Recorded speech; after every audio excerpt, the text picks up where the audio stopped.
असा का निघून गेला काका? काकूला विचारते.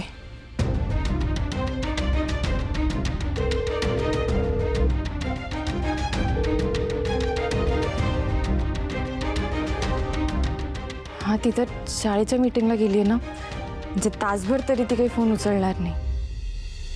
शुभूही नाहीये, काका गेला. काय करू आता? कसे आणू पैसे?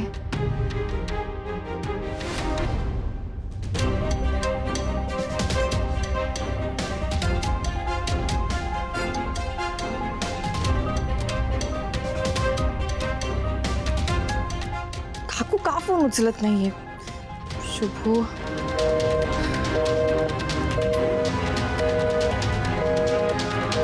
ह्याचाही फोन लागत नाहीये.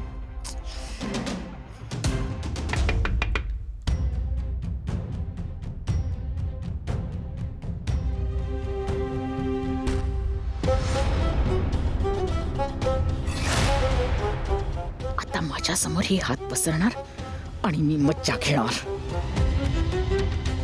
काय काम आहे?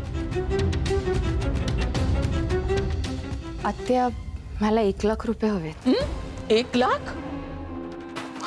1,00,000 म्हणजे काय छोटी अमाऊंट वाटली तुला? श्रावणी, सकाळी नशा केली होतीस ती अजून उतरली नाही वाटत तुझी. मी नशा केली नव्हती. हा, नशा केली नव्हती? मग काय झालं होतं ग? नाही, शुभ्याला पाहिलं मी, तो तुझी नशा कशी उतरवत होता ते. तुलाही माहितीये माझी काही चूक नव्हती त्यात. तुझंच काहीतरी कारस्थान असणार ते माहितीये मला. चला, म्हणजे तुला हे पटलं तर की मी काहीही करू शकते. निदान त्यामुळे तरी तू माझ्याशी आता पंगा घेणार नाहीस, नाही का? हे बघ, आत्ता मला ह्या विषयावर बोलायचं नाही. हो का? मग कुठल्या विषयावर बोलायचं तुला? आत्या,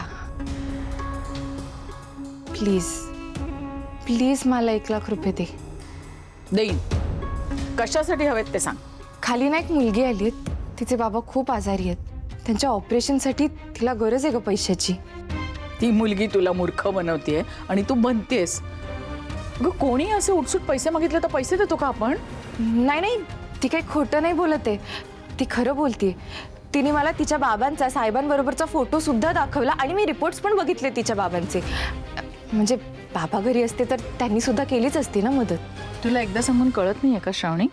उठसूट असं ऐऱ्या गैऱ्याला पैसे द्यायला ही काही धर्मशाळा आहे? आणि विश्वंभरचा पैसा काय एवढा वर आलाय का वाटायला? का आत्ते, हे असं काय बोलतेस तू? ती बिचारी मुलगी, तिला गरज आहे पैशाची. खूप टेन्शन आलंय ग तिला. आपण ना एकमेव होपत तिची. बाबा घरी असते तर काही प्रश्नच नव्हता म्हणा, पण ते नाही येत ना. मग आता ते नसताना त्यांच्या नावाने जर आपण मदत केली तर काय हरकत आहे? नाही, हकलून दे तिला. आणि तूही नाही.